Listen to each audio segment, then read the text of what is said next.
Hello, ladies and gentlemen, APAC here, bringing you the CBL 2024 for the APAC group division.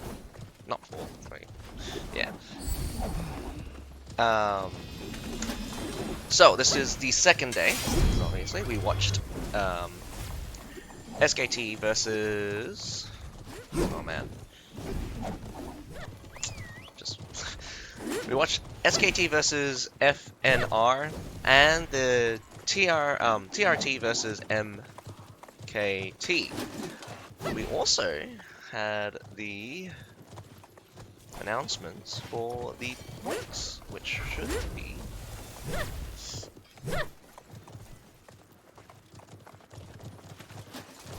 so. Just give me 2 seconds. Get some visual up on here.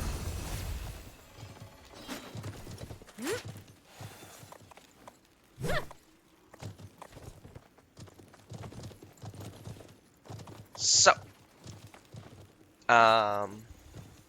just get rid of my header name. 2 seconds. So, for the matches on day 1, we had SKT winning their battle against FRN, scoring 2 points in the group division. We had TFA versus BOD, with BOD winning on the field battle, winning themselves 2 group points. And of course, we have TRT versus MKT, with MKT winning 2-0, very dominantly, I would say, and scoring themselves the 2 group points, with VN House winning against Nomads at this point. Nomads is much easier than just saying NMAD, but indeed, a lot of 2-0s. That does tend to happen a lot in the group stages. We'll probably head somewhere closer to some more field battles. I do enjoy watching field battles, and I do hope people also enjoy them as well. For today, we'll be watching GNG versus YYY. Unsure on what the other matches are going to be.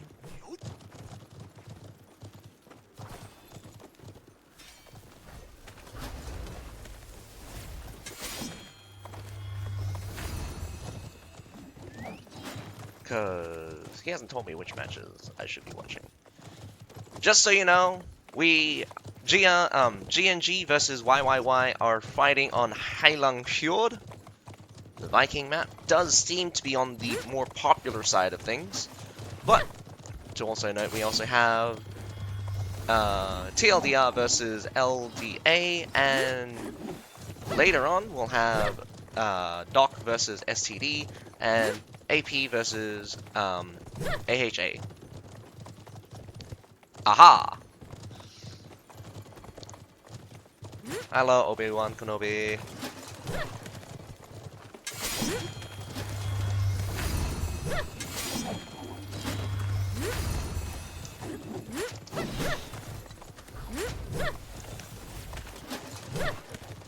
Loaf of bread. Loaf of bread to you as well. Hello, Germs. Well, I still have the VOD up. It will last for about a month on Twitch. I will be uploading all of my streams onto my YouTube channel, so those will be thing. Yes, because we're not watching the match We're not watching the match.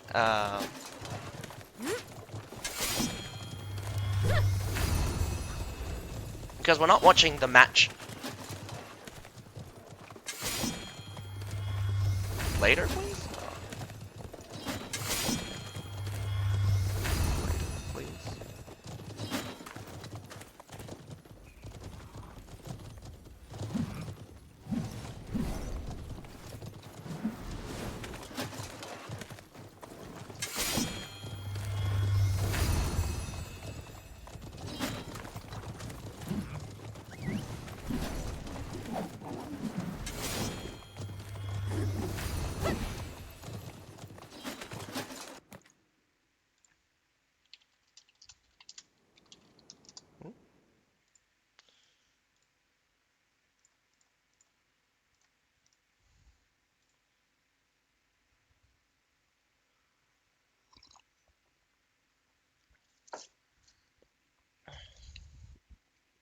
No, with the new units, Obi-Wan Kenobi, it's a little bit less cav heavy. We've kind of switched to an infantry meta. It's been coming. I mean, they've been nerfing it. Yeah, the game is live.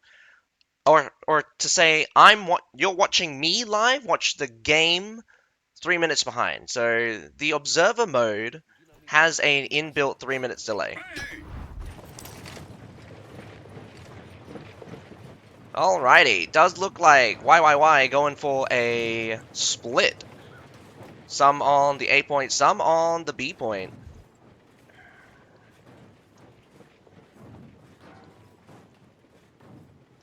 Did not get enough time to check out some of the units. Does look like we got some Metellator, some Zycelian Militia, lots of Halberdier choices. In fact, I was quite surprised that there was very little Phalanx. People have been leaning into mass Phalanxes lately. But then again, I've only watched 2 matches. Phalanx does seem to be a favorite. They do seem to be able to hold their own. But with support, they seem to be a menace. It's a bit of a mixed bag. They are weak by themselves. It's an old-style formation unit. If you are aggressive against them, you can easily burn them down. But their stun, their long reach, makes it very difficult to overcome their advantages. Not to mention, they have great utility with walking with their roaming brace, either forward or backwards. I think one of the main shortcomings, which is not really much of a shortcoming, is the brace damage. Does look like we got a bit of mortaring coming out from the attacking team. Both sides does not seem to be looking to engage straight away. Heilong Fjord does not actually start off with a lot of time. Wall breaks down. Front door is not down on the B side. A little bit of poking here. We got 2 glaives. Heavy armor does seem to be a favorite here in the CBL. I do believe that's a change from previous CBLs, mostly because of equipment changes.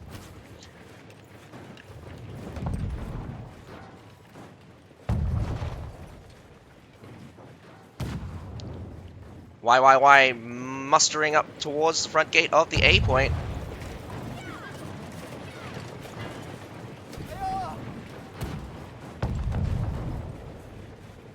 Look to be taking the wall here. Got some Metallators, cancelling out those artillery emplacements. We do have a Culverin down here. Let's see if they can snipe it out. It's not going to do too much damage, but it is still damaged nonetheless. The short swords are poking.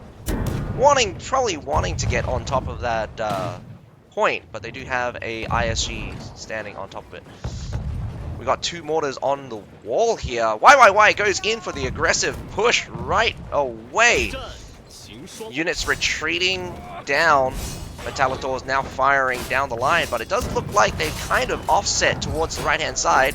Shenji hits nothing as the push from YYY is strong. Gungnir doesn't seem to be holding very well. As just heroes now, just trying to stay alive. Doesn't look like he died. Destroy them! Gungnir gets completely cleaned out of the A point, but it does look like the distraction at the B point was the main draw for a lot of the defenders. Did seem like the defenders were split with the 9 of them retreating, probably 8 or so. I'm guessing it was about 7 heroes defending the A point, and does look like this longsword is taking them for a run here. How long can he distract the enemy? And down goes Arthur Peking.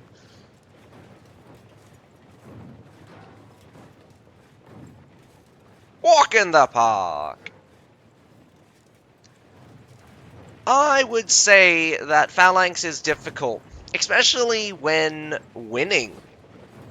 Does look like Gungnir has no intention of defending the C point and will push on towards the C point very easily.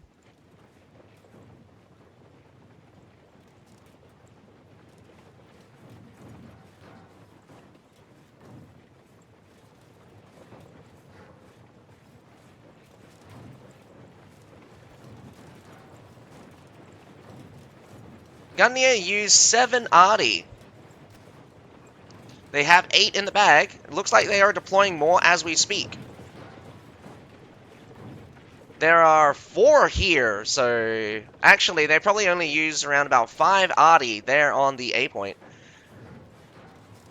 I'm actually quite impressed by the number of Arty the attackers probably used. Down to 13. Does look like we do have the Treb indicator working again. Slow and steady, gaining every extra minute right now and moving over towards the beach section. Easily taken because the defenders will not defend it. Now, this has always been a little bit of the tricky part. I'm not sure whether or not it's wise to fight for the supply point, considering that you could just walk straight up onto the base point.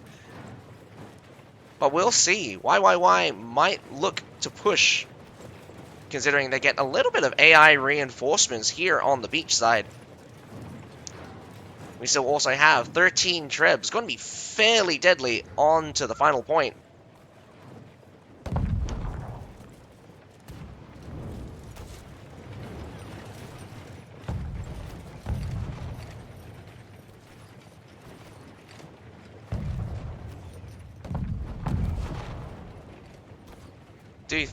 I do think Gungnir is a little bit lacking right now, not supporting their Demez pikemen, but doesn't really seem necessary. They're getting bombarded out, as I would expect. Got a lot of artillery to use. Massively taking the A point leaves them extraordinarily exposed here on the supply side.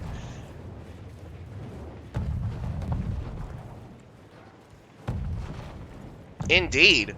They could easily walk straight onto the supply point, now created all that space. Gungnir does look like they want to retreat all the way into the base side. But I guess this is the good thing. They don't need to rush. Once Gungnir has moved into the back section from the threat of the mortars, it's easy picking. Gungnir takes the aggressive approach. The Treb does come down. Will it hit hard? Oh man, goes high. Go high again. Does take out a couple of Iron Reapers. Good hits. Some nasty hits indeed. Does look like the Iron Reaper is going to get caught out here. Loss of an Iron Reaper is quite devastating. Not to mention, units can easily deal with them when they're on their own like this. Treb extraordinarily threatening. Gungnir not sure what to do.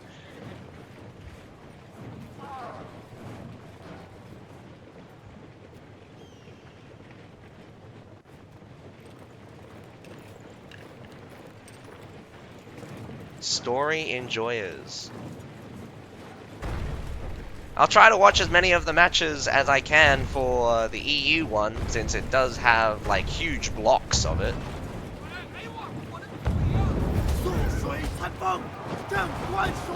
Oh, if Gungnir can keep the enemy into this box zone, but this Treb is going to be absolutely destroying them. Oh, friendly fire. One hit into the enemy, another friendly fire, third friendly fire, and a fourth one. But they do win dominantly. We got some Iron Cap scouts trying to squeeze their way through, but easily gets handled by Iron Reapers and a little bit of Halberdier support.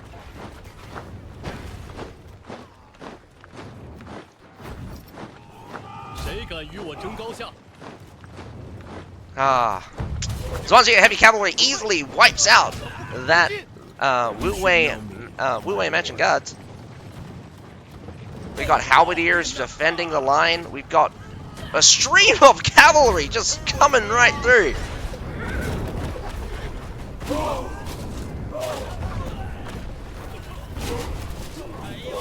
That's devastating. Companion cavalry is getting halted hard. Wu Mansion guards doing the spin and just munching right through that line. A little bit of support allows them to get further in. Does look like the phalanx does kill off most of the Mansion guards, and we have victory. Red wins. Well done, YYY. Gungnir needs to pull up their stockings because that was very poor from them. At nearly every turn, losing massively.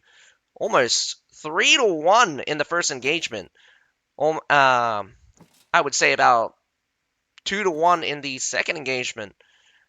There was a massive amount of friendly fire as well coming out from... I'm not sure who did the friendly fire. Someone did way more friendly fire, probably at the bottom here.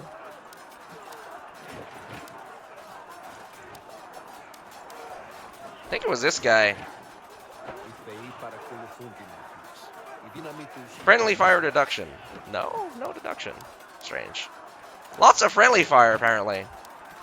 I thought there would be a bit more friendly fire, but this guy has the highest friendly fire rate.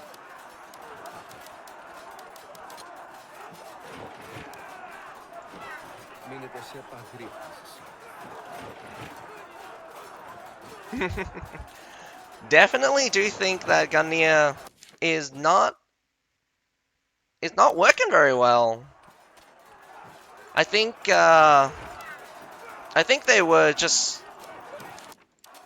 they just wasn't expecting. Well, I'm not sure what they wasn't expecting.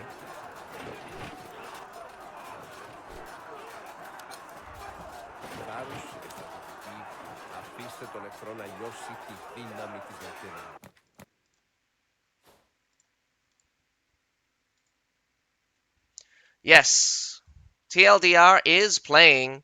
They're playing against, right now, LDA.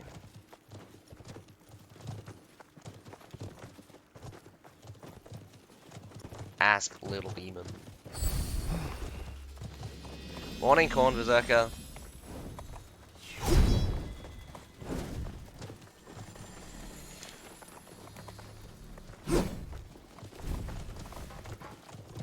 Looks like the second battle of Gungnir versus YYY is coming, is being set up. Let's see if we can have a little look-see at what's happening.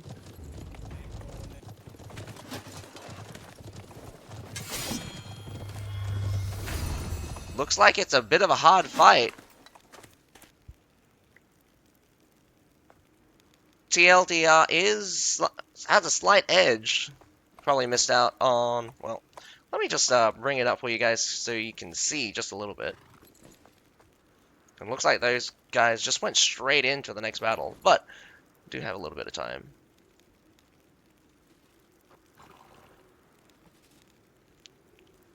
So this is the TLDR versus Little Demon Ask.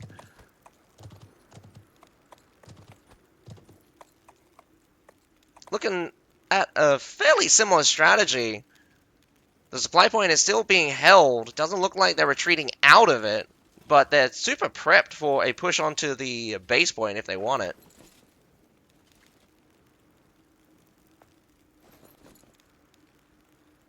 I'm not sure who's who, though. We'll need to wait until... Oh, wait. I mean, yeah. I don't know who's who right now.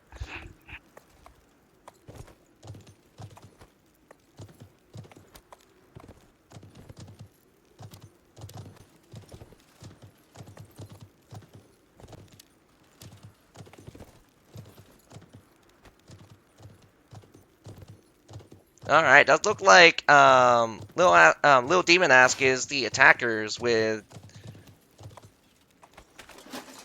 the last dance being... Whoa! Pushed straight up onto the base point. Getting bombarded like crazy. Does look like TLDR holding back a little bit. Their left-hand side gets completely demolished, though. Coming up the rear section could leave them exposed, but it does look like the Iron Reapers are holding that stairs fairly easily. And look at that. masterfully done, I would say. The counterattack having massive effect as they clean up the attackers. The counterattack on the attackers just basically the attack from the attackers just fell flat, taking very little, gaining very little in terms of unit kills, and we watched as TLDR just munch on through that backline.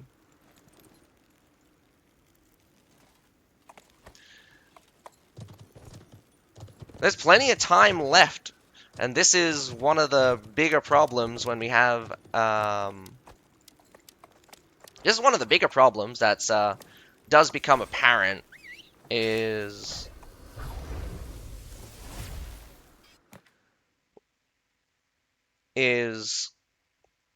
when there's a lot of time and you don't know where to gain the edge.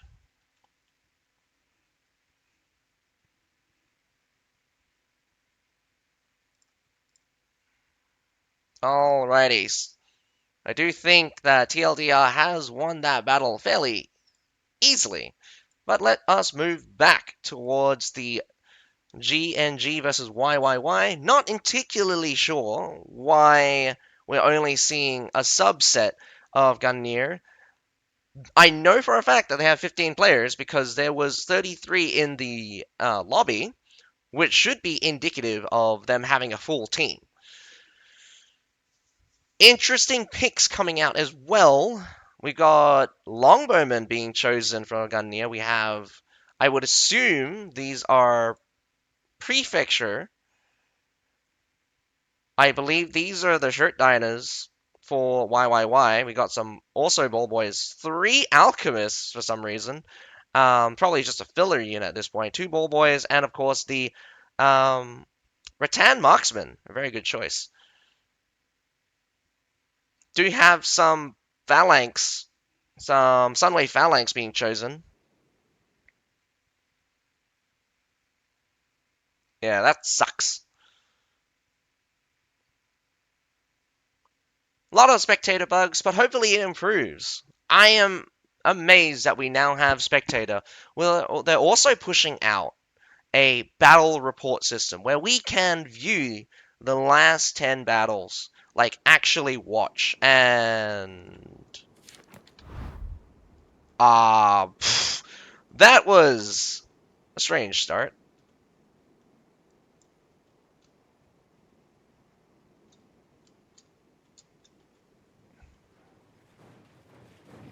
Gungnir also taking the split push approach.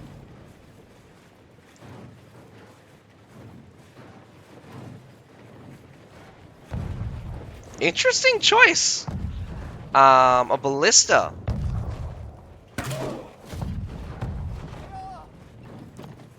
Does look like that ballista is kind of suppressing a little bit from the... Wow. Mortar. Aggressive mortaring. Nice shot.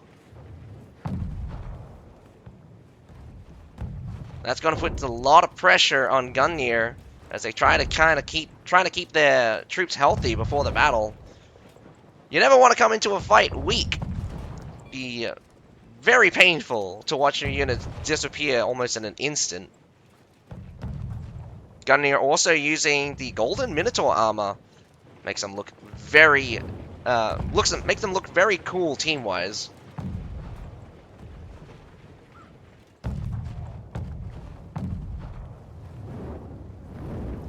Treb onto that mortar on top of the wall does get taken out. I think they've been hit enough and don't want to continue getting hit. Don't disable icons. I think the red and the blue is okay. I try to want to make it a little bit more cinematic as possible. So if people think that they'd rather just keep the UI on, please do express your opinion on that. Otherwise, I do think that sometimes I will try to turn it off, especially in some of the larger battle, the Icons can get a little... coming through the front gate. Lancelot's going to get stuck in it. Probably going to get easily taken out. We do have also a push towards the backside as well. Gungnir actually just full on in deep here on the B side. And a push towards the A side. We're just going to watch the A side battle.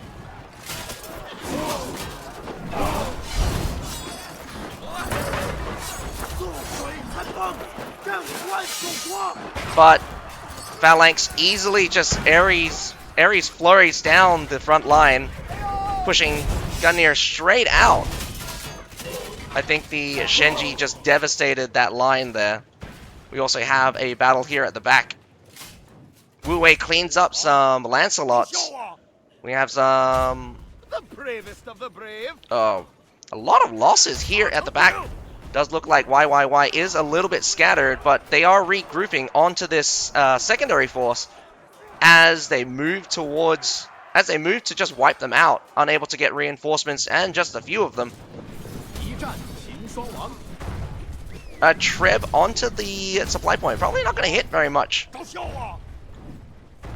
Those guys will get cleaned up very easily from Gungnir. It does look like an Imperial Pike March marches against the tide, gets cleaned up fairly easily as the companion cavalry comes rocking on through, but it doesn't want to challenge the halberdiers right now as the rest of the infantry from Gungnir moves up. We've only got 2 infantry here for YYY as they move up forward. Retreating, they're just going to get caught right now. Phalanx will have to fight by the looks of it, but Lancelots are 2 already deep on them. Whoa! Lancelots just disappear for some reason as they just get completely demolished.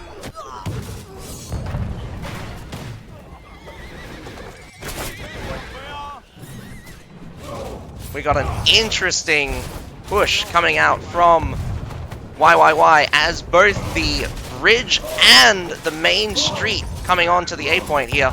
Does look like Gungnir cannot stabilize their lines. Winged Hussar goes straight into the Sea of Pikes. We got the north side Phalanx getting taken out. Halberdier is about to be taken out. More reinforcements coming from the bridge. Looks like the Phalanxes are king in a sea of polearms. We got support from an ISG. Does look like to be in attack mode. Gungnir has reinforcements coming. Does look like there is massive interference in the backline here from this short sword. Longsword just peeling off that line there. ISG here at the front. Gotta be a bit careful. Realistically, would want something aggressive to push straight on to the Phalanxes. Does look like Gungnir has killed most of the heroes as they ran interference. Imperial Pike March pushes straight onto that Phalanx and kills it off. Now I do think it's a little bit unwise for YYY to continue their assault. They're a little bit desperate. 2 minutes left to go. I'll leave the marker. I'll leave the UI on because YYY does intend to end it here on the A and B point. They have an edge on units right now. But it's probably just mostly from the tier 2 units that haven't come out. Whoa, I take that back. YYY decides to run. They're going to let Gungnir take... Well, too late. They've already taken it. Some units get taken out. Will they push their advantage as the... No, the cavalry does peel off. Gungnir goes for extra time, taking the B point, and probably take the C point fairly easily, gaining roughly around about 6 minutes, as it's going to take them about a minute to get up there.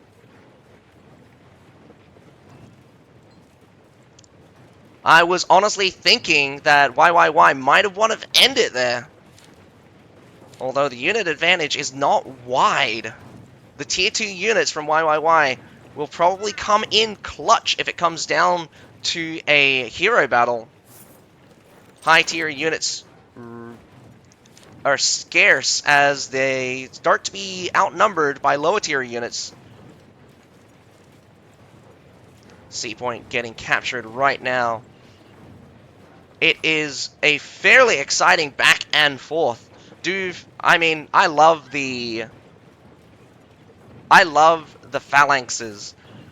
I do agree. I do think Blue entered a little bit unable to stabilize their lines. Not to mention, they kind of threw away their heroes. Talking about throwing away their heroes, let's take a little look at...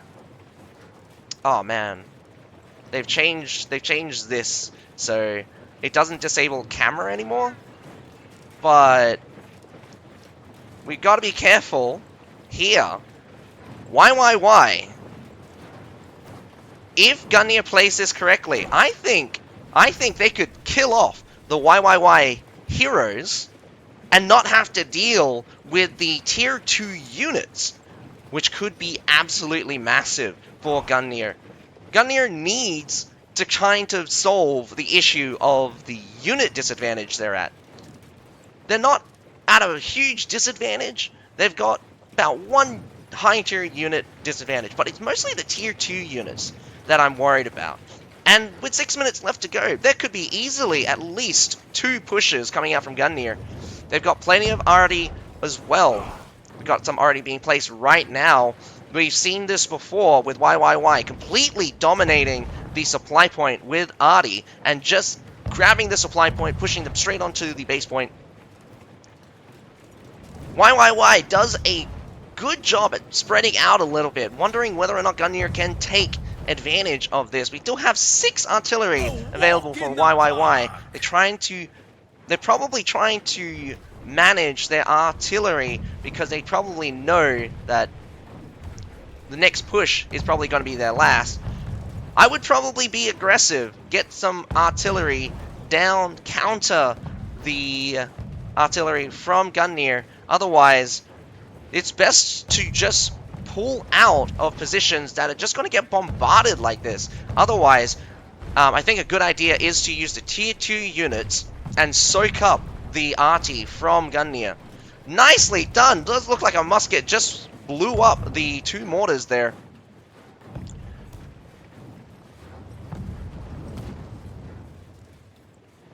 Or it was counter mortar fire.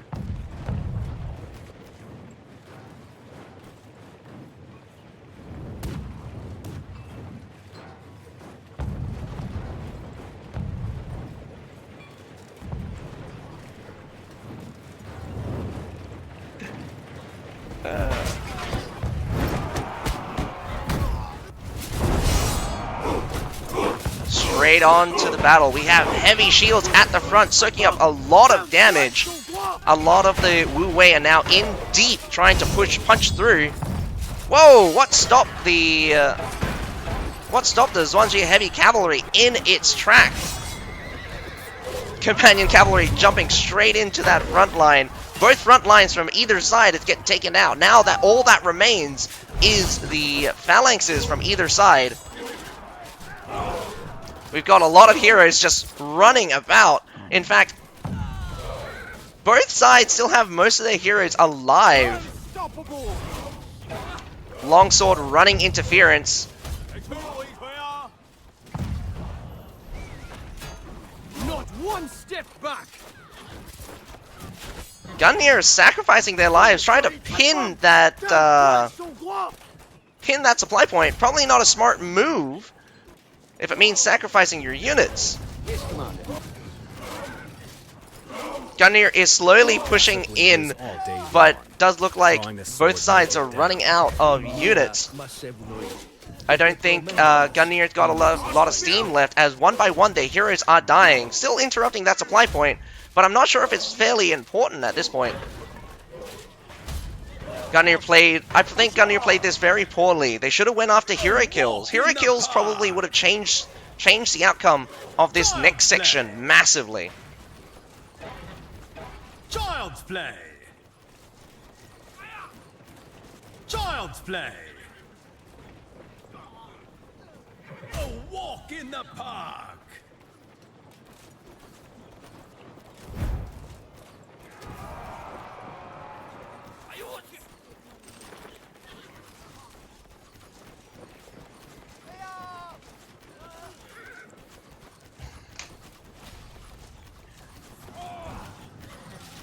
Sorry about that. Strangely enough, we do see a Bocav did look like it was Prefecture Archers. Somehow, the Ironcap Scouts did get taken out. Gungnir somehow pulling out units onto the supply point, and I'm sorry if I missed anything, because I feel like I have.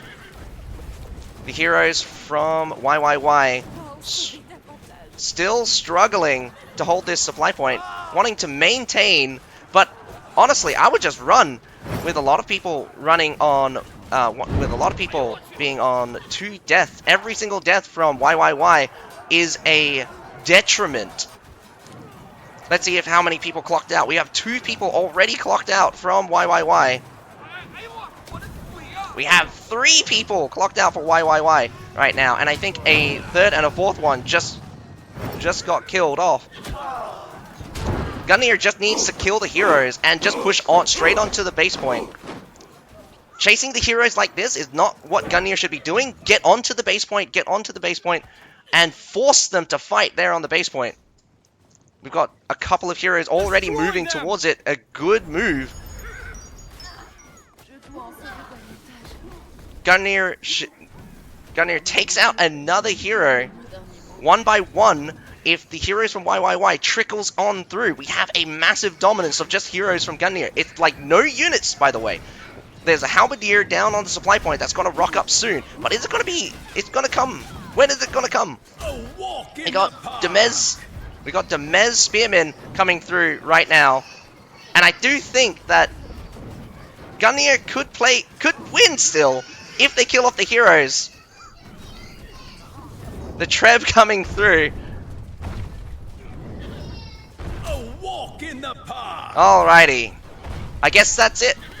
Gungnir probably be able to kill off all of the units. I mean, all of the heroes.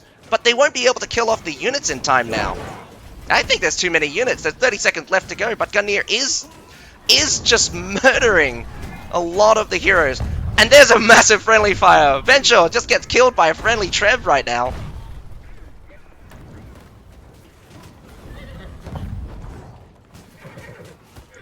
There are 6 heroes left for Gungnir and 5 heroes left for YYY. A very fascinating final finish. But very unfortunate. I desperately wanted Gungnir to win so that we could get a field battle, but it definitely wasn't the... I guess definitely wasn't going to happen. YYY held on, and I do think the play here to keep the supply point under lock from for YYY was a little bit unnecessary. Though, finally getting units onto the final point, and Gungnir moving towards the final point, forcing the heroes to consolidate, but the unit advantage did come in. I definitely think that was going to happen. Tier 2 units were super important. Any units was super important. Gungnir just running dry, but YYY having those tier 2 units made all the difference. Even with hero being down, there was a massive lead coming out from Gungnir of like 5 or 6 heroes at one point, and if it was just heroes, that would have been end.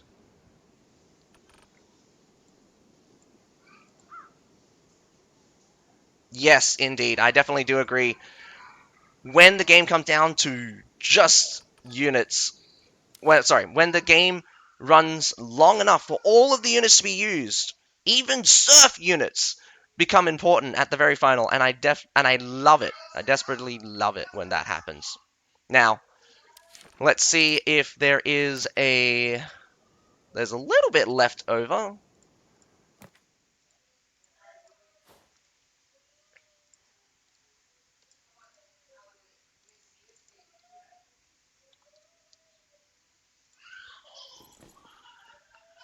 No rattan pikesmen, yes. No rattan pikesmen, only 1 rattan marksman. I definitely do think that rattan marksmen are being undervalued here.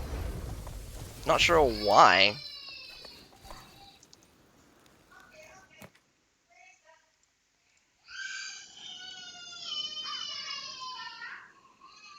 Does look like the nieces are being a bit of a pain. We're going to be watching, since the next battle doesn't start for a while, we'll go watch a little bit of the finish here. Second battle for TLDR versus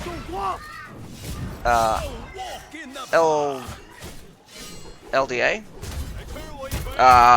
Looks like TLDR just dominating super hard with the taking of the B and the A point at this point.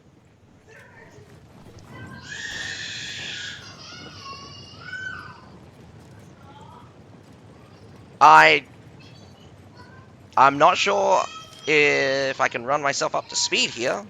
There are modes for these. Come on. What was the button? Nope. There we go. Oh god, and I can't.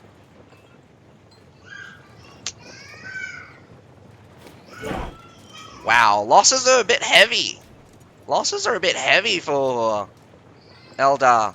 Lucas here, keeping most of his units alive. His Halberd. What are you doing, Lucas? Get your units in there. Your entire team just basically died, and you still have your whole unit. What were you doing? Defending the base point? Don't worry. There are two taking care of the baby, and she's not a baby. She is 2. Actually, how old are you, Kira? Okay, I don't think she cares. Can you shut the door, please?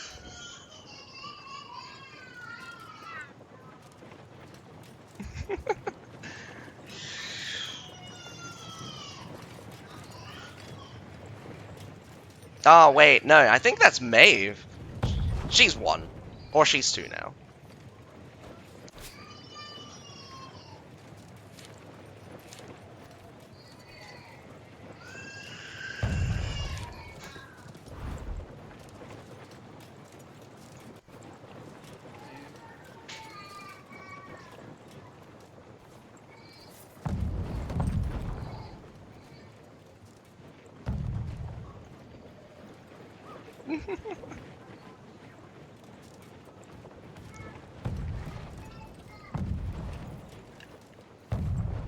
TLDR, if this is a bug, that's really strange, but like,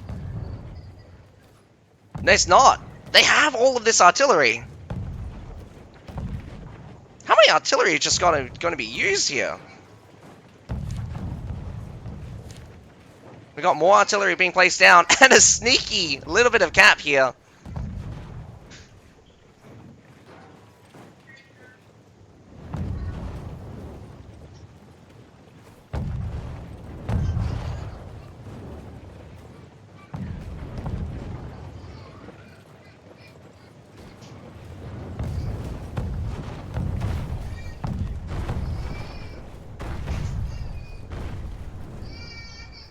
Interesting to see the shirt diners come out with that healing arrow. Not sure if they hit anyone, though. Heavy mortaring from TLDR does make Linda second guess standing on the supply point right now. I'll be honest, I'd be scared too. Getting hit by a mortar, getting hit by anything at this point is just depressing. Iron Reapers versus Lancelot there on top of the stairs. It does look like the Iron Reapers win that handedly. Gossip lingers all day long. Drawing a sword, make it down. Yeah. I mean, with TLDR's massive advantage, keeping the longer they stay here, the more damage they're gonna take. But it's time. It's time. It's good time that they're making. The only problem is that like they've got a lot of high tier units that are really weak to like range fire, which I would probably swap out for more units that are a little bit squishy. Like this is basically a massive sacrifice from LDA to commit so many high tier units. Swap out to lower tier units, survive or waste time by getting hit by the mortars. Maybe you want to keep a couple of high tier units around so that you make it seem interesting, but TLDR definitely doing this slow, gaining a massive advantage. Huge treb straight onto the middle of that phalanx.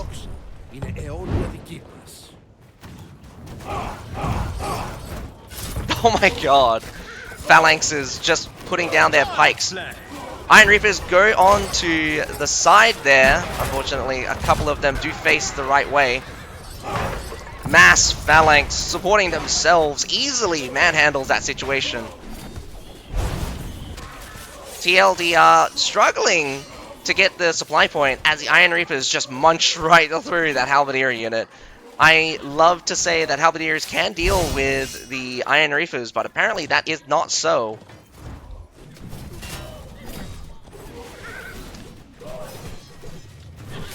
Oh, I have... There we go. I, for some reason, almost managed to completely bug out my UI there.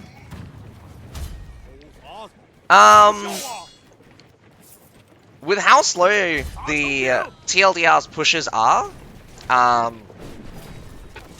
it's probably a good enough for 1.5 or one extended one. But at this point, with the sheer dominance of units, I don't even think they will need a second push. TLDR could just funnel units straight into the final point, and there's nothing that, I mean, I don't believe that Linda's going to have enough strength to push them out. Dust to dust. A walk in the park. A walk in the park. Ashes to ashes, dust to dust. Summons you. We got some Imperials! Some Imperial Archers shooting down. A Treb also coming. But will the units die before the Treb even lands? I feel like they could accidentally push into this. And only the rear section gets hit. Definitely does look like they wanted to push into that one Treb. Friendly fires. Demez Spearman gets completely wiped out. The Swansea Heavy Cavalry runs out of steam just in front of the Halberdiers. Phalanx units right now holding back the other polearm units and just skewering them with their massive pike advantage. Whoa, where do these men-at-arms come from? Ares Flurry doing the Lord's work as they chop right through that men-at-arms shield and person. With just the heroes left. With just the heroes left trying to survive, a sea of pikes is going to keep them off of this point. Together we A very nice uniform coming out from TLDR. The St. Patrick's one, I believe. An extraordinarily dominant performance from TLDR. I didn't get to see the first battle, but my goodness, definitely looks like LDA did not do well. Probably mounting on close to 2 to 1 here. Push towards the... Strangely enough, the supply point push was almost even. But pushing on to the final point, that was a massive switch up. We're probably looking at almost a 4 to 1 here for the final point, and that, ladies and gentlemen, is a cutting victory. They only managed to kill very few of TLDR's heroes, and you look at the death coming out from LDA, massive hero deaths. I think only 1, 2, 3, 4 heroes ended up being able to respawn by the end of that. So, that are the 2 battles for this segment. I do believe that we'll have to wait a little bit. Neither of these battles went down to a field battle. So our next, so we'll come back. When are we coming back? We're coming back at 9:30. My goodness.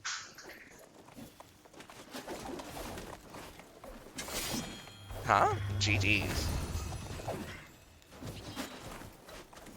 Why does this bot keep typing Okay, slide QT. What are you doing?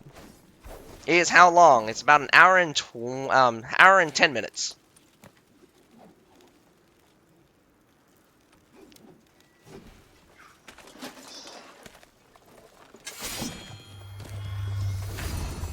I do think the time allocation is a little bit long, and ooh.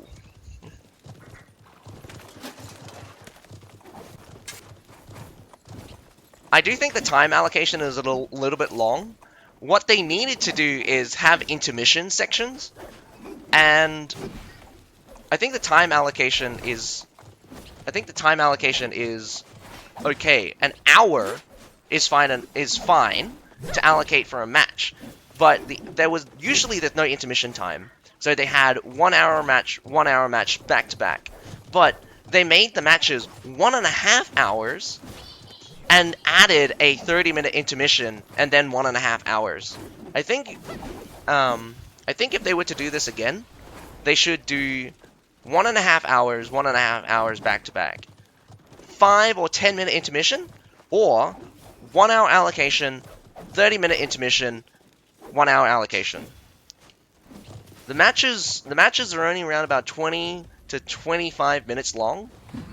If they play on time, there shouldn't be any issue. But a lot of the battles do not end with a field battle, so we don't get that extra. So we don't need that extra time, which is a little bit sad. But it also shows that there are different qualities of teams. If it doesn't come down to a field battle, it means that one of the teams is definitely more dominant than the other. No. Battles don't start early because you have to stick to the schedule, because if you don't stick to the schedule, what's the point of having a schedule? What's the name of the sponsored teams? I believe they had a list of teams that became wildcards. So,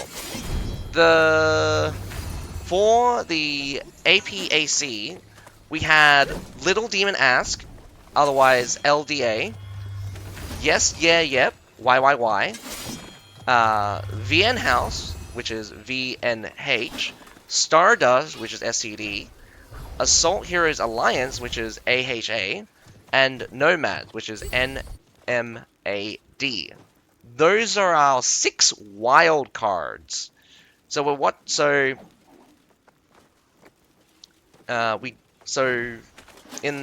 Gungnir fight off against YYY. YYY winning here. Gungnir scored the highest in the rank score. So, in theory, their individual players are top. Or so you would think. I don't want to say this definitively, but it's my opinion that rank doesn't matter, because it's a completely different ball game.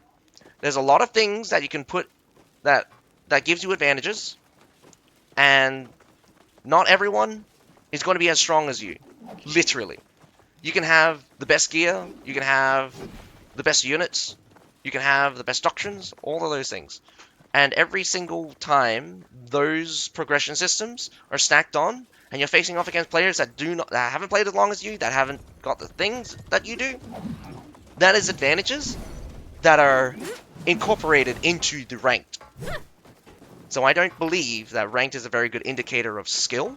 I think ranked is a very good indicator of strength. That being said, CBL, balancing metric, completely different. We see the Zwanzi Heavy Cavalry, completely useless. They are very limited in effectiveness. I've seen a couple of them. They'll kill off one unit, absolutely dead unit afterwards. We're seeing that there is definitely a different balance point. Phalanx as well. They're much more deadlier. Having that stun on brace, longer reach. Ares Flurry, definitely coming in clutch. Absolutely massacring any unit inside of their pikes. Yeah, rank doesn't mean anything for CBL, except for the fact that ranked points was used to determine which teams got into the CBL from the qualification stage. Now, I'll see you guys in about an hour. That will be when the next set of matches are going to play. Not sure which matches will. I'm not sure which matches I'll be watching, but we have Doc versus STD and AP versus AHA. I think I'm probably wanting to watch the Doc versus STD, but I wouldn't mind watching the AP or versus AHA either. These two are new teams. Doc is just one of the teams that I've seen before. Now, I hope you guys. Obi-Wan Kenobi, I agree with you. I think Doc would probably be a cool team to watch, but nevertheless, I'll catch you guys in a little bit. This is going to be a, I don't know, hour-long break. I'll see you guys at 9:30.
of maximizing quarterly profits is really the death of any artistic industry, and that view on it where we have to absolutely maximize profit is the thing that is eating us alive right now.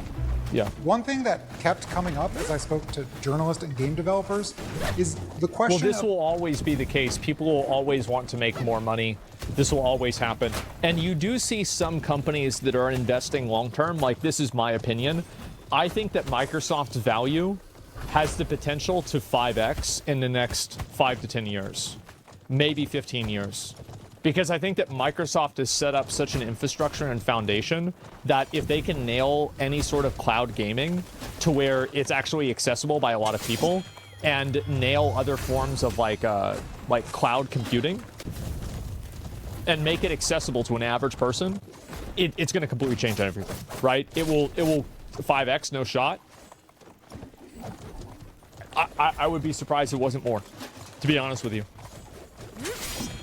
Microsoft couldn't do that with Google. Microsoft could do what Google Stadia didn't. Yeah, exactly. Because we all know that in 100 years, we will probably all be cloud gaming, right? Like, I would pretty much, I would assume that. 100 years, we're cloud gaming. So it's not a matter of if, it's a matter of when. And I think that they have the most infrastructure to take the fullest advantage of it. And gaming's only one component, too, by the way. The industry has, for years, been laying off workers once a game is completed. But some of the most revered games, Elden Ring, Tears of the Kingdom, are made by studios that hang on to its workers. Game after game, sequel after sequel. I'd argue, it shows. In my first layoff, now you've got 80 people who lost 40 people who now... Oh, man. I've been speaking this entire time, and I've been listening to, I've been listening to a different, it was really confusing, wasn't it? I had my desktop audio unmuted, but oh my goodness.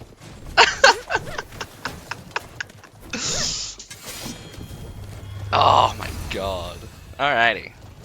So sorry about that. What I was saying.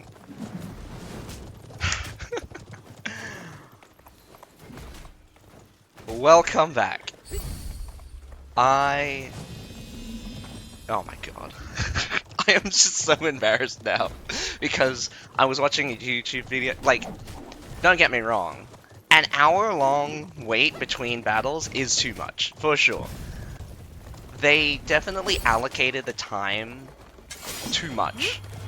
The setup, give it 5 minutes. The battle, 25 minutes max. Alright. So you got half hour, half hour, half hour. Field battle, again, also could go for like 22, 23 minutes. 5 minute setup? Sure. What you want to do is spread out the battle. Spread out the battle a bit. What they've been doing is kind of rushing too much. So, and also the game flow is very, very fast paced right now. You could easily have a battle that lasts only around about 8 minutes. But anyway, now that I've actually unmuted my mic and not my desktop sound, and I've paused the video now, but just for you guys, I was watching the Private Equity is Taking Over Gaming, Raspberry Gold React. But nevertheless, everyone else can just go on and watch that if they want to. But we're here to watch the CBL, so hopefully you're not too interested in that video that I was watching. We're going to be watching Doc versus STD, so put your predictions down with your channel points, if you got any. Doc does stand for Dark of Comet, and STD stands for Stardust. I'll probably refer to STD as Stardust and Dark of Comet as Doc, as it's just probably the easiest way to refer to it. There is another battle happening, which is the All Planet versus Assault Heroes Alliance, and we'll see if we can catch any of their moments in a little bit. Yes, this is the waiting time between matches. The official start is in about 1 minute. At 9:30 is the official start of the second round. We started at 7:30 for the first one, so it does look like Doc just kicked off. AP probably just kicked off just now. And I mean, it's good that they kind of have the intermission, but they've allocated too much time for the matches, or they've allocated too much time for both the matches and the intermission. So one of the biggest problems is that previously in other CBLs is that half an hour first match, half an hour second match. They only allocated 1 hour, and they had battles be back-to-back. No downtime, by the way. Yeah, just sitting down and waiting. So, I mean, like, if you weren't here for the last hour-ish, we were just waiting for the next set to start. It was really bad when one particular night there was massive overtime. Because the battle not only started late, it was 15 minutes late, it went down to a field battle, and we got pushed almost an hour back. They started the second set of matches while we were still watching the field battle. And that was terrible. Like, that was awful. So, they've overcompensated, given too much time now to all of the battles. And, again, I'm really excited if it does come down to a field battle. And it does look like AP versus AHA looks to have a little bit of issues. Hopefully that gets fixed up. But we won't be watching that battle. Oh, just very quickly. Doc versus STD, Doc versus Stardust will be on Hidden City, while the other battle will be on Heilong Fjord.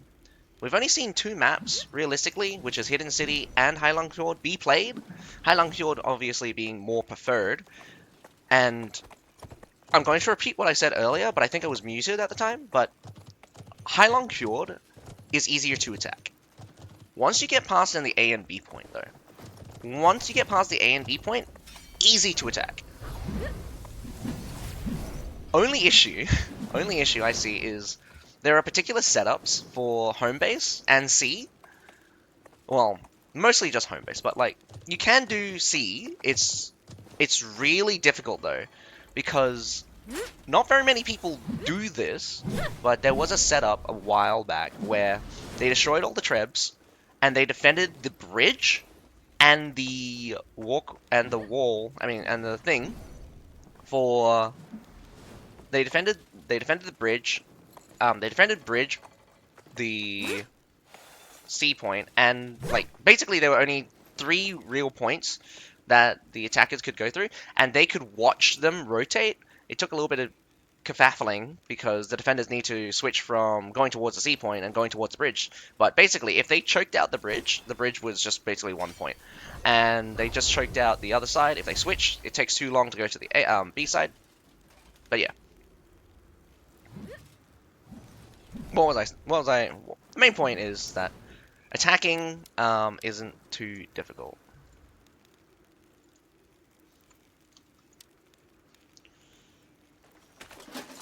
For Heilong Fjord. So I definitely do think attackers have a much easier time than a lot of the other matches. Now, I want to also point out that I only am familiar with a bit of Doc. I do think Doc is probably a little bit better. Well, if you bomb out of the enemy, yeah, attacking isn't that hard.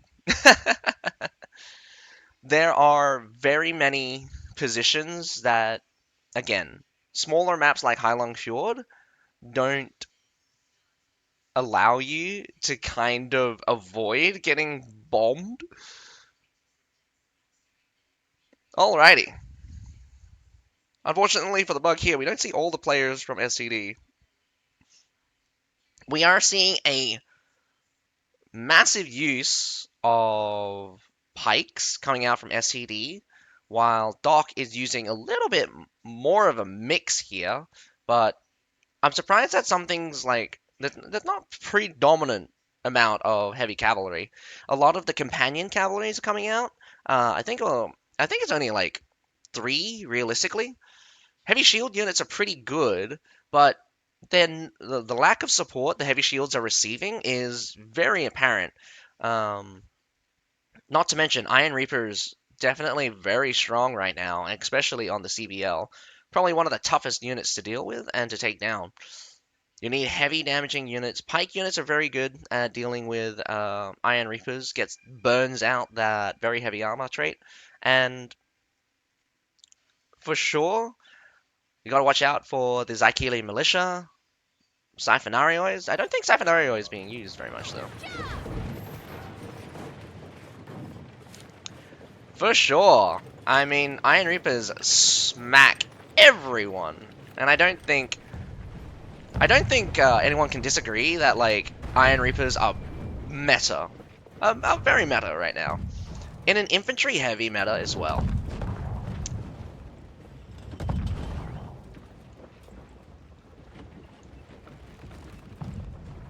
Oh, just to note, Doc is attacking first, so this will be the second time we get to see Hidden City. Though I didn't get to see the whole battle for Hidden City last time, I think. Oh, maybe we did. So we've had so we had 2 matches on Heilong Fjord and 2 matches on Hidden City now. Huh? Ziggsy? Wow, Ziggsy's on Doc's, on SCD's team. Stardust. Where is he going? Oh, he just stopped. Ah, he trebbed that. Will he go down? Whoa. Jump for it. Ah, no! Looks like the bleed got him. Or something got him, I'm not sure.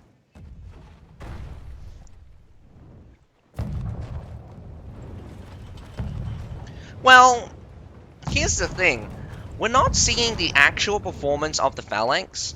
We see the Phalanx last, or basically be the last unit remaining. So I think that's a survivor. That's a survivor bias. Because you have to remember, Iron Reapers at the front. Shields at, like, nearly every other unit, melee unit, will die before the Phalanx. The Sunwave Phalanx long range keeps them safe. And this is what I don't like about some teams' usage of them. The long pike needs to be at the front or closest to the enemy to get maximum usage out of that range. If you have them just behind or just far enough that the front pikes are touching the enemy front line, but your guys are right up against the enemy, you're not maximizing the range for the Phalanx. And so you end up with a situation where both of the Phalanx are not touching each other, but they're kind of in range of each other, but everything else just kind of waltzes in, fights in between into this kill zone, and just basically dies. So everything else dies except for the Phalanxes. Does look like Stardust retreats off of the wall. Did not successfully suppress the siege towers, sacrificing 8 artillery for this. Doc uses 5 artillery. Not sure if I spotted any being used, realistically. Probably placing some down now for the second phase, which I expect to be a lot, and I mean a lot, of mortars and ballistas. I think ballistas are very powerful in this scenario, because as much as terrifying as mortars are, ballistas, killing off your units slowly, 2 at a time, much more terrifying than getting hit by a mortar, dodging, healing up, and just, like, there's less shots from the mortar, by the way. I think there's like 9 shots out of a mortar, when there could be up to like 11 or 13 shots out from a blue ballista.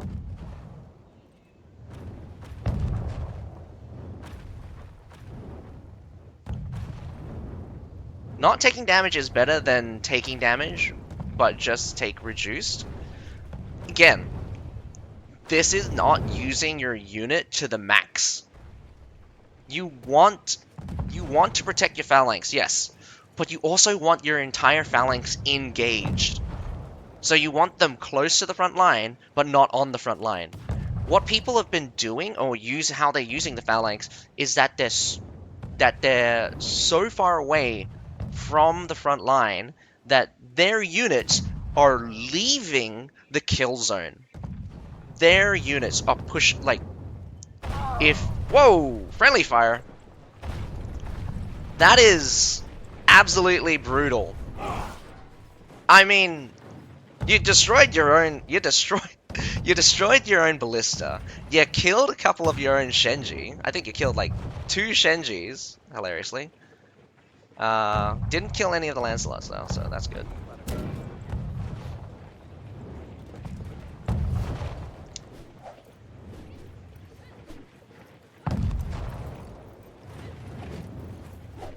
Lol.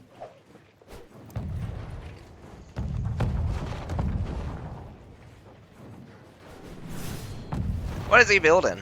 What are you going to build, Alice? A mortar! And he built it too close. He's going to just shoot the wall. Or not. Maybe he can get it over.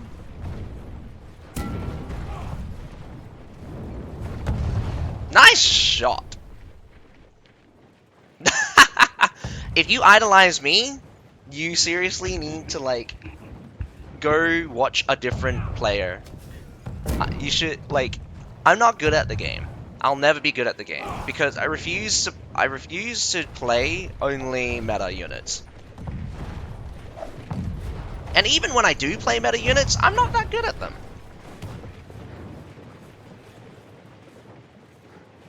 Also, I don't use doctrines very much. Bombardier Blade should this game be called. Conqueror's Bomb.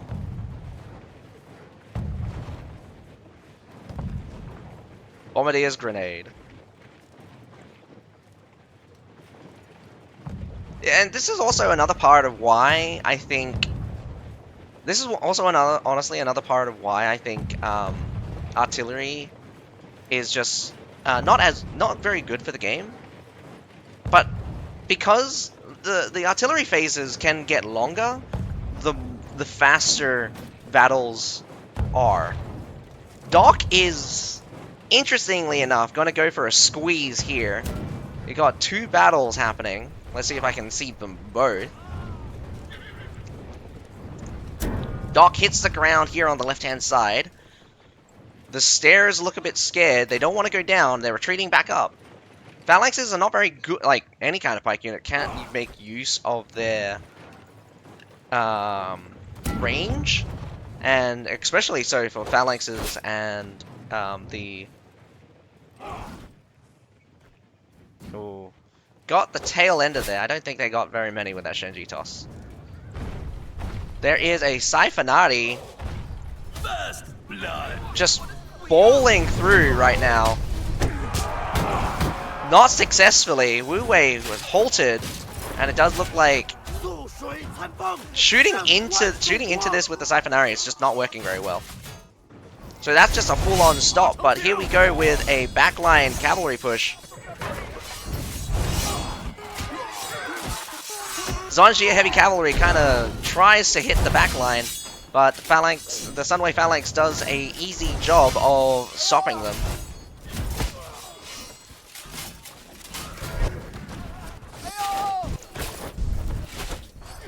Looks like Stardust got the squeeze put on them as they get cleaned up on both sides.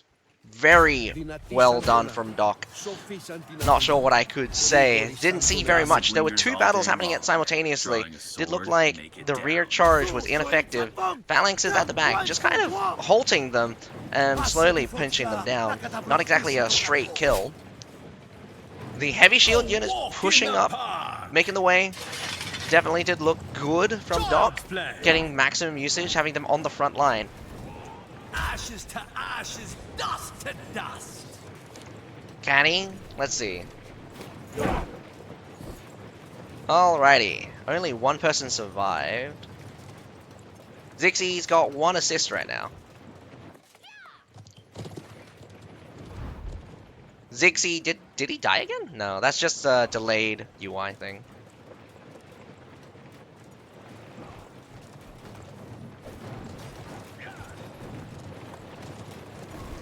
Got a little bit of skirmishing done.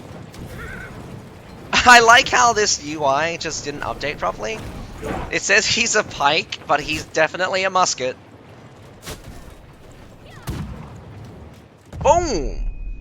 Oh my goodness. That's gotta be painful. Good setup though. Got shield protection. Definitely don't. The defenders definitely don't wanna contest that. And again, these mortars are in a great position. Easily transitions into attacking this base point. He's just a bomb throwing pikes.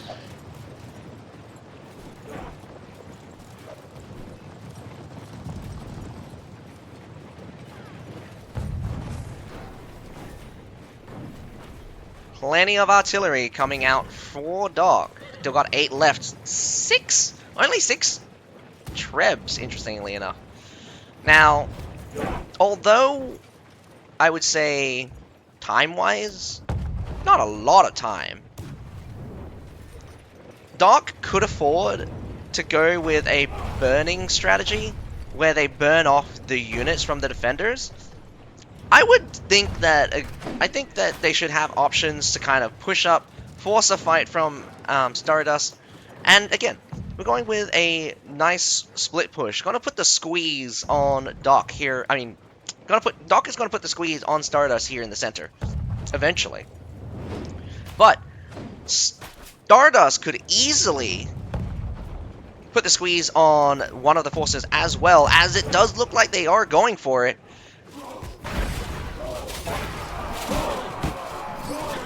Instantly collapsing that phalanx in almost an instant. Front line from both sides just roaring through each other. Now to switch. That Treb was fairly massive, forcing the phalanx straight in. The Siphonarians, how well can they hold back? We got 2 heroes trying to get to them, but it's protected by a men-at-arms. Another Treb onto the top.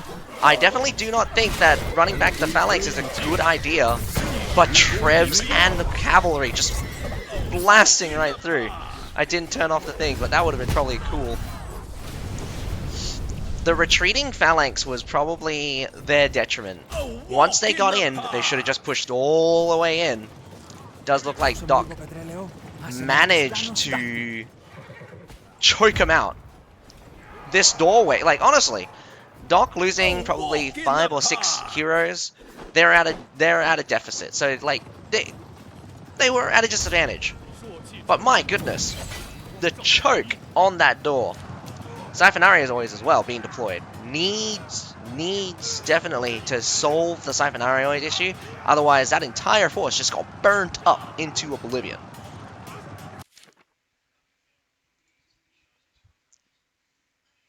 It is 1 for Doc, 0 for Stardust right now. So we still got one more battle.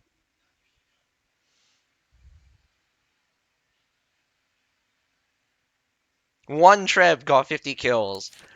I do not doubt that. I do not doubt that Treb. There were 2 good Trebs there. The beginning Treb, where they came down, they got hit, they flipped around, tried to go back up the stairs, got hit again, and then the phalanxes stopped inside the doorway, got tripped as they were retreating backwards, and these are the ones you heavy cavalry coming up behind them. Massive losses from SCD after a almost decisive victory against the kind of contingent of Doc. I would say 5 or 6 units were there. They would have probably traded around about 1 or 2 units for the 6 units that they did pick off. But pushing into that Siphonari, again, very bad. They Doc did a really good job choking out that door, and the pushing power of Phalanx is just not there. it was, again, no one can push into Siphonaries properly. Again, like, anything hit by Siphonaries just basically dies. But as you probably saw there, the backwards and forth of the Phalanx, they were kind of like, oh, we want to go in, but we don't really. We want to go in, we don't really. They couldn't push in. Just plain as simple as that. And the struggle is that, like, when you have a defensive unit like that, you want to use them offensively, you just don't have the option to. Because teams are too fast, first of all. Other units are too fast. And just frankly, you could put yourself in a situation where you're too close to the enemy. You think Zidwan bets that Stardust is going to win the attack. Taiyaki I've seen before. Oh, Baogawa 1 I've seen before.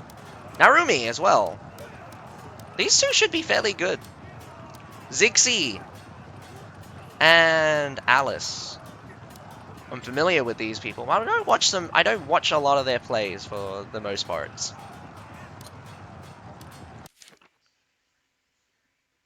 As you can see, the second battle was pretty much even, but first one, landslide victory.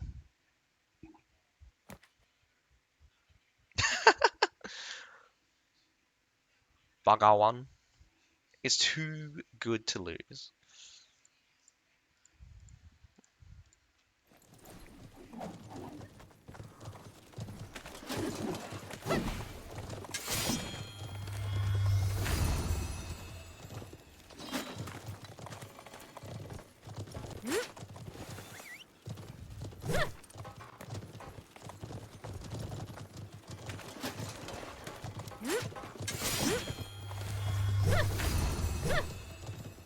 Only one person is watching the AHA battle. That's very hilarious. They also put me down for the AHA battle, though. Whoa, was that a restart?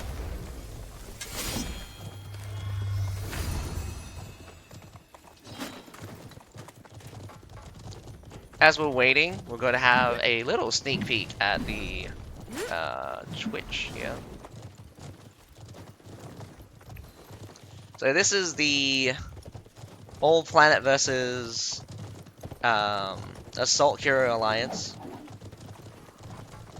I'm not sure if this is the second or the... I mean, I'm pretty sure this might just be the first battle, but... It's been at least 12 minutes. What's your race - ethics? Ethnicity. I am... I am not Korean. No, not even close. Not even close. Not even in the same continent at that point. I mean, like, everyone could probably guess I'm from Asia. But I am Vietnamese Malaysian mix. People apparently say I look Filipino. Apparently I look very Filipino.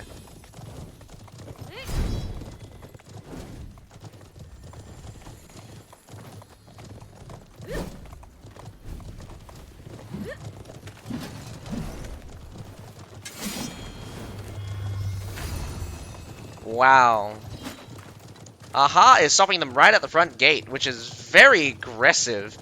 Definitely looks like to be on the losing side right now. All Planet is pushing back the defenders right now.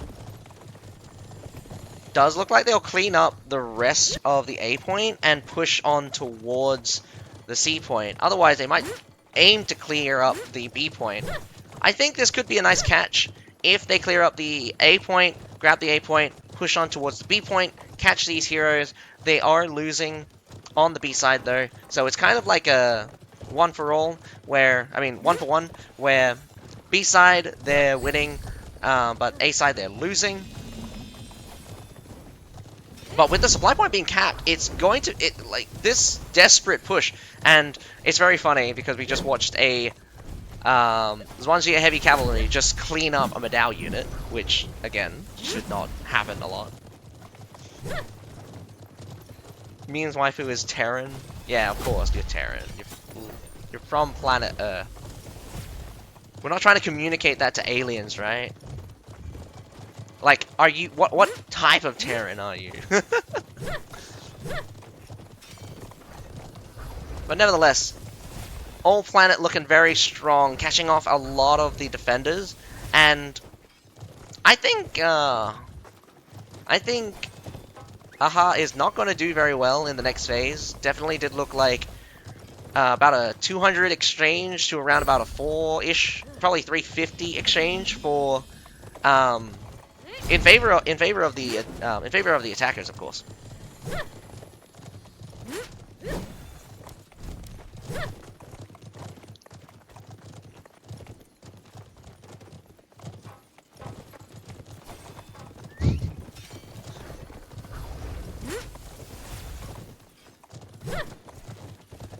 It's a bit different. So, CBL is not your average siege. So, Ketchup is right. It's the teams that are more organized. You won't understand if the player is better or not. You can only understand if the team is better or not. Individually, player skill doesn't matter. Like, it's very hard to gauge player skill in this kind of setting, because CBL relies on people to do particular roles or jobs. Teamwork is paramount. The better teamwork wins. And also, better hero fight as well can come in, but it's very late into the thing, unless it's a focus of your strategy, where you disrupt and break down the enemy formation. But that's a different style of play. It's where you mostly use just like one-off units or very independent units where you don't need to control them very much.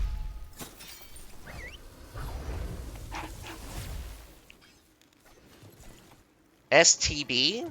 What's STB? Too much Fjord.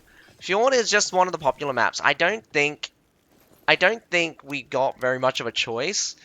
I mean, I don't think the teams practice on a lot of maps, and I do think that there is a trend. It was Warfort the last time. Now it's Heilong Fjord. Like, Heilong Fjord is very easy to attack. It's got a lot of advantages, and once you pass the A and the B point, the defenders are just open to be trebbed. Like, constantly. Just open to be trebbed constantly.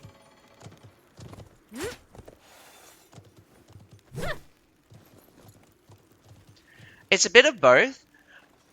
You can have bad players, but like, a good team.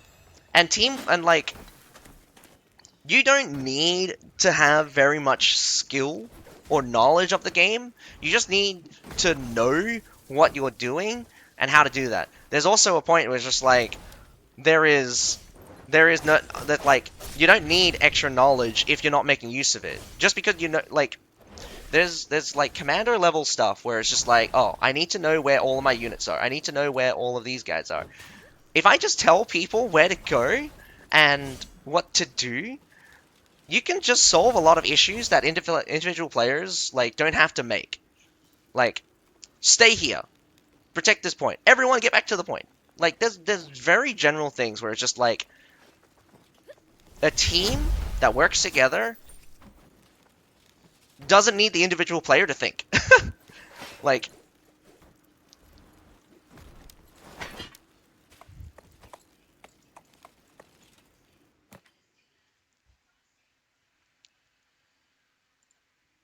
alrighty.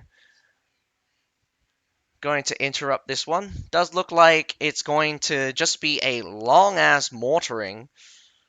I'm guessing all planets just going to just wipe the floor with AP's AHA soon. And I mean, like, they just started the push right now. Yeah, I see it. STD is starting the second battle about 60 seconds into the loading screen. Just gonna watch this battle to the end, but you could probably already guess. Or Assault is losing super heavily here. Like, you got one contingent of apparently spear sergeants out on the field, and the phalanx doing okay. You got the Wu Wei also making up for the lack of damage, but they're going to be surrounded in 2 seconds. But nevertheless, that is it for that one. We're going to go back to our scheduled briefing on sorry, our regularly scheduled show of SCD versus Doc back onto the Hidden City, and SDD attacking this time. Now, definitely does look like Doc not having any of the Phalanx unit is interesting. We have 2 Phalanx units coming out from Stardust. A lot of Halberdier units, strangely enough. I do think that we got to watch out for... We have 3 Zycalian militias coming out from the defenders, and only 1 coming out from the attackers, which could be a detriment, but we'll see how they deal with these special units. Ever since their introduction, special units have kind of been, how to say, key factors when it comes down to who wins, who loses.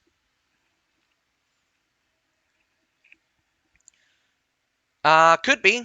Japanese and Chinese kanji are very similar, but apparently they're different. You can recognize, apparently if you like have a lot of experience in... Apparently if you have a lot of experience...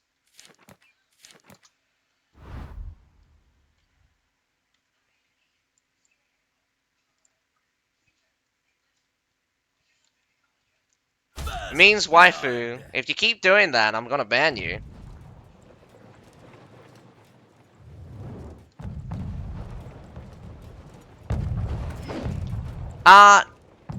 They shouldn't be.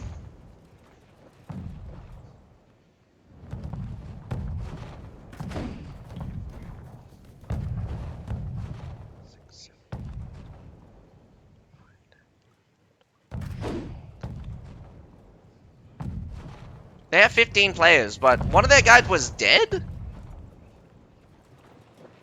Who killed him?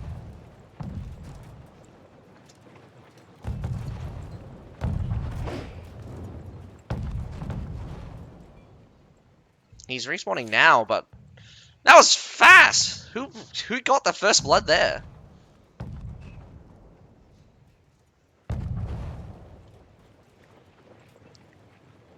Got some. Oh yeah, in the loading screen, it looked like there were 2 players down, but realistically they weren't. Oh, how? It didn't reach, but this is quite common, in fact. This is quite common, in fact. Artillery has been kind of like the placement of artillery is very interesting, and this was first showed off by Crusaders back in the day, where they were defending Hidden City and placed the culverins in the far back. Impossible to get to without someone crossing over with the thing and going into the back line for it. And so, not a lot of teams would probably be experiencing this, but I think Stardust should know about this, so that's why they were able to get a Treb in, but unsuccessfully. Surprised Doc here pulls it out. This saves them from kind of like a little bit of weird stuff. And this is kind of cool. Like, Doc is also presenting on the wall Rattan Pikemen, some Village Watchmen. These units are pretty much worthless at the start of the game, but they're soaking up so many mortar shots that could be going on to more important units. Most of their forces anyway are kind of hidden, so they're not on the wall. This also keeps pressure off of the heroes that are on the wall, because here unit support is massive when it comes to it. Definitely don't think there are very many heroes ballsy enough to fight both a unit and another hero. We also have the front gate being open. Got rattan marks. We got rattan pikemen in there as well. A lot of rattan pikemen. They're just very good at just avoiding. They're very cheap units, very good, not easy to deal with, but definitely need a little bit of commitment. Otherwise, they'll bleed you out.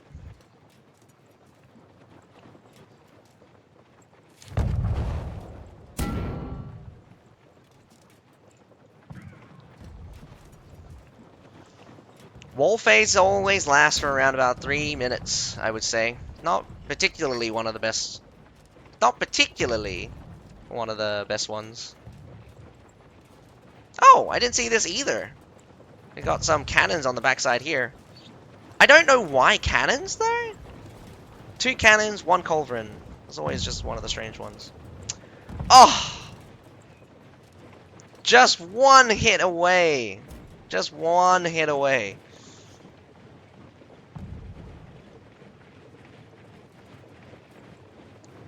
Surprisingly, Doc is killing off some of the heroes, and some of the heroes sacrificing themselves. Not the smartest of moves, I would say. Whoa, buddy. Buddy. You better be careful. He has 1 life left, and we're only like 2 minutes into the game. Well, we're more like 3 minutes into the game. I forget how long this battle starts for.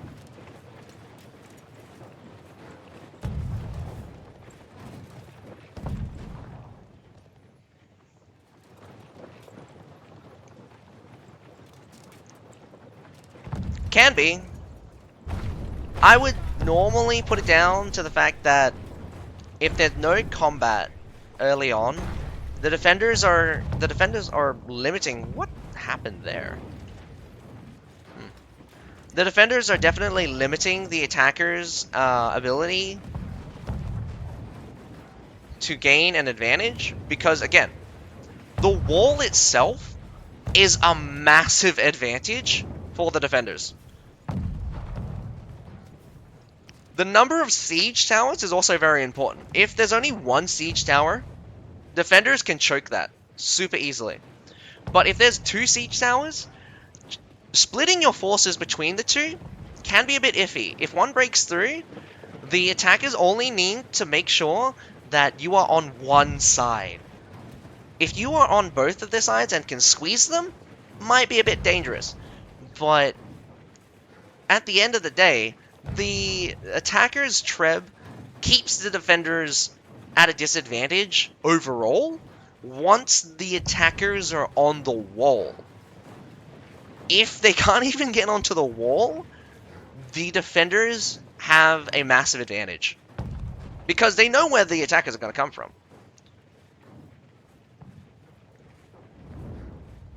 I think Doc, once this siege tower gets onto the wall, will do a massive retreat. This is good. Wastes a lot of time. Forces SCD to go slowly and to use more resources than they should have. Now, it's good to be cautious as well. A counterattack when Stardust is weak could come in, and it's very important to make sure that your rear line doesn't get cut off. The tail getting cut off, I see a lot. Because the front line pushes in, sees an advantage, pushes in so hard, so fast, that a lot of units, especially slower units, start to peel off.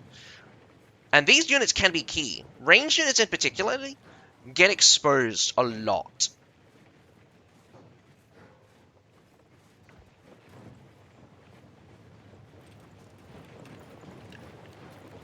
Front gate as well, getting pushed. Front gate as well, having some guys just sitting inside. It's a nice pocket, and it can be a super big surprise when someone tries to go through the front gate or comes down onto the ground here, and then all of a sudden they push up one of these streets, and then all of a sudden a contingent just comes up behind them. A lot of teams have been doing this, and I'm wondering if this is just a go-to strategy, but bomb out this side of Hidden City, force the defenders into a position where once they hit the ground, they take the supply point and push the defenders out.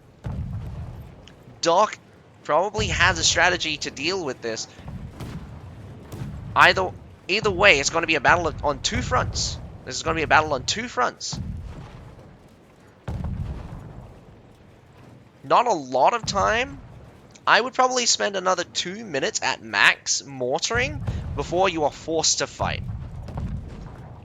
Now, it would also be a good idea to preserve specialty ammo. Using the Metalator here in this case is okay. They have plenty of ammo, and ever since they're buffed to the ammo increase, they shouldn't have too much of an issue for attackers to spend a little bit to bomb out the defenders. Now,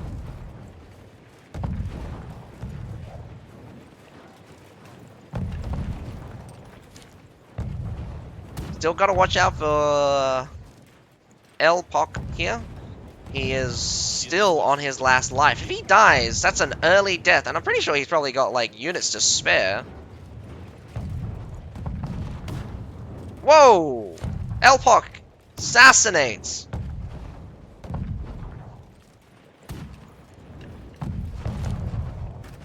One of Doc's members. I think he was going for the mortars there.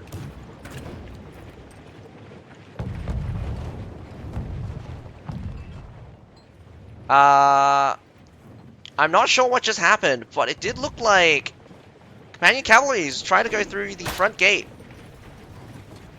A lot of deaths from the Companion Cavalry, but there was a couple of kills for the thing.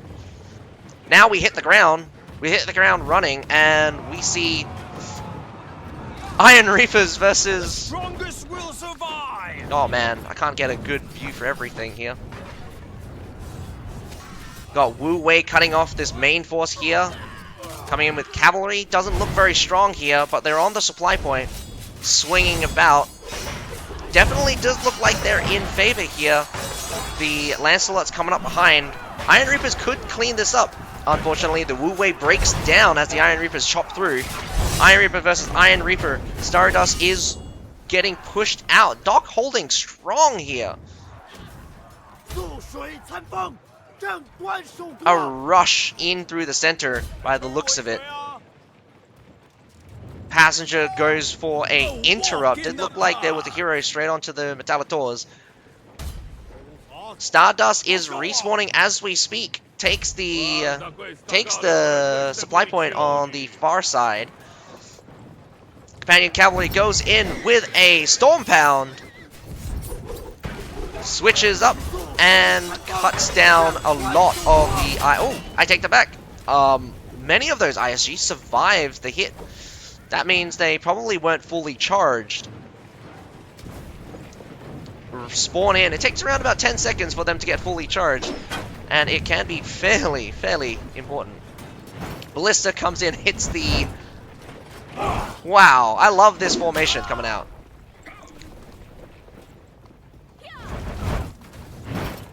I love heavy shield formations coming out, looking to suppress this gate as we got support straight in. Palace Guards versus Palace Guards with the ISGs in support.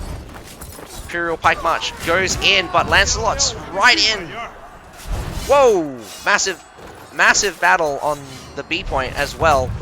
Phalanx is coming out. Needs to get to the front line. This back Phalanx is not very close. Iron Reapers will get taken out by the Lancelots by the looks of it. Looks like the... Whoa! Looks like humans coming in from the rear line. Smashes right through the back. Doesn't hit very much though. Stardust pushes on through the center. Zanji Heavy Cavalry doing an amazing job right now. Chasing down. Big hit.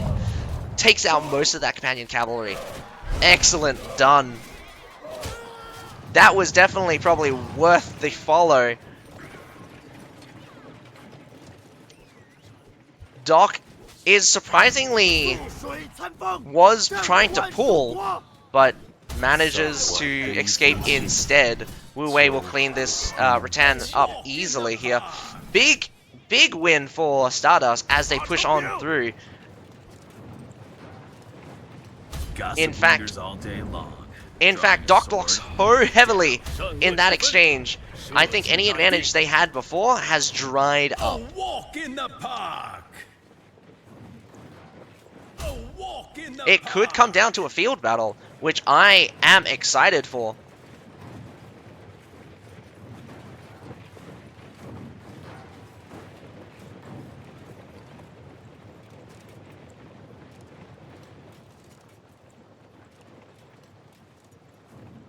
Right now, Stardust is massing here on to the left-hand side. Doc, keeping the right-hand side open is a very good strategy. Don't allow the attackers to fully surround you. Keeping far side open does allow you to retreat. Oh. Very aggressive move. Not even going straight through the center.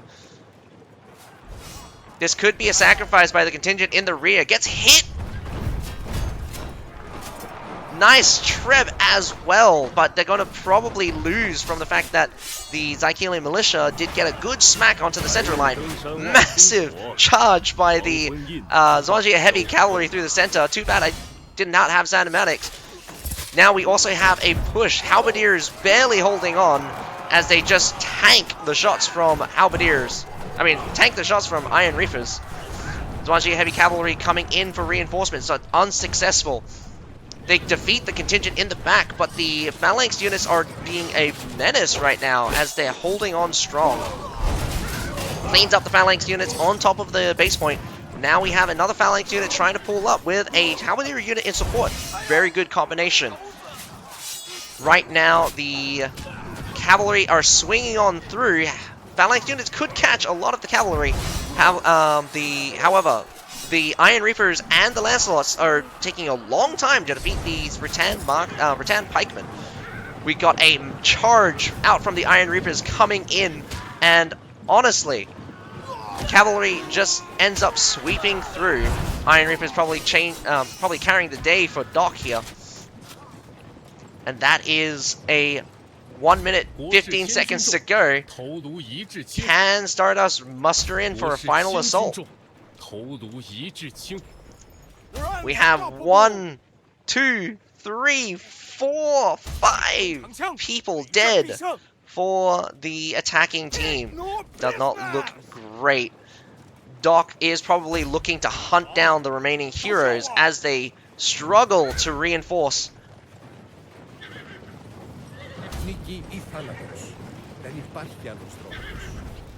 This could be bad.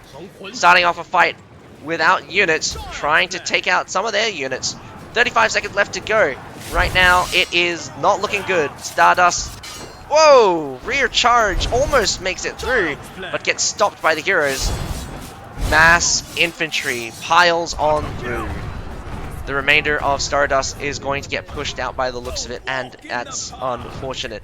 I was definitely hoping for a field battle. We got some nice fights out from both sides. I definitely do think the consolidation from Stardust just took too long for the base point. But well done, both teams. I definitely enjoyed that battle a lot.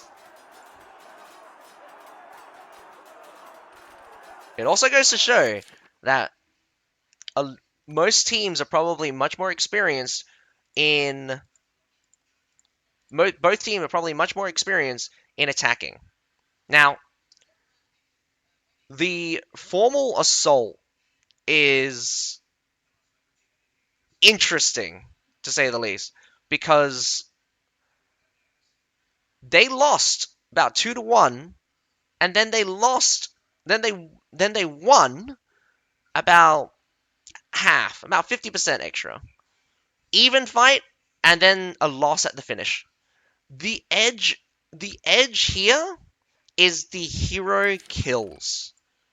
Early hero deaths kicked out a lot of heroes that could have probably had core units, and it goes to show that Doc definitely looking to grab those heroes. I would also like to point out that Doc has a majority medium armor heroes. it's all good and dandy. I definitely do think that with the set bonuses and stuff, heavy armor has a good advantage, but nothing, and I say nothing, will kill, nothing will keep kill, kill style play down. If you just kill the heroes, you'll win. Doesn't matter how many units you're down. If you kill the heroes, you'll win. And I think that's what happened here. Doc, especially with the splitting, I think Stardust splitting is what's causing the issue where they're getting caught off guard, or a lot of their flanking heroes are able to catch a lot of their team in a bad situation. The disadvantage that comes with death, like the strongest CC in the game is death. Like if your unit is dead, your hero is dead. That's it. It's 20k for the whole first, second, and third. I think it's something like 10k. Second place is like 8, and last place, third place is like 2, something like that. The setup is something like that. But it's 20k in total for each of the divisions. So you have, I think you have America's division, then you have the EU division. I'm not sure if they combined it in the end. But you have the mainland China one, and then you also have the this one, which is the the APAC division. Alrighty, that is all for tonight, I believe. I think the battle with All Planet and All Hero Assault Hero Alliance has finished up as well.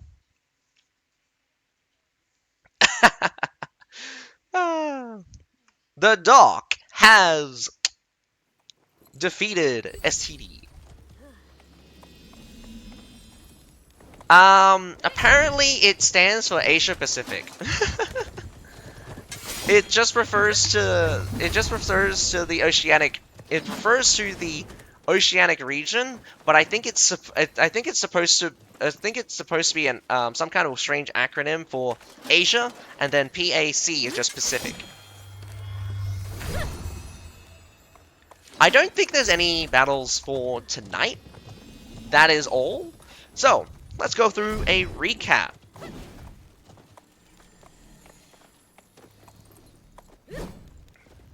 So, tonight we had TLDR versus LDA, GNG versus YYY, DOC versus STD, AP versus AHA. Now, in order, we had TLDR winning against their battle against LDA, YYY winning against GNG, DOC versus STD, DOC winning against STD, and AP winning against AHA. That is all of the battles that we have today, and those have finished up.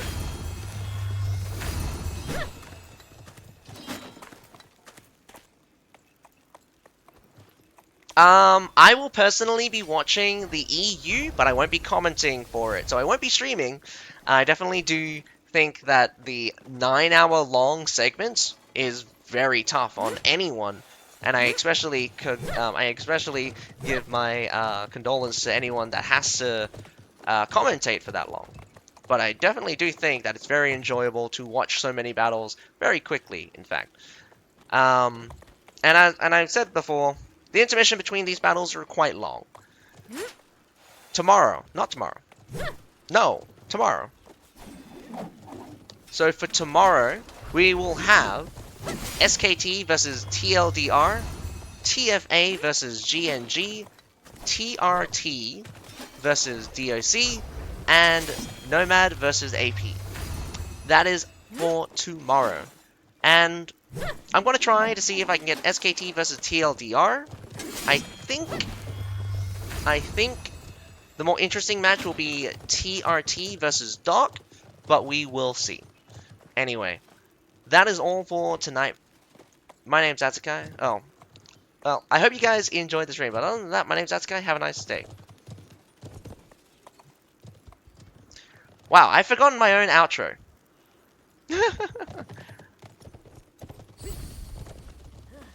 That is all for now. Other than that, my name's Azukai, and have a nice day. Bye now.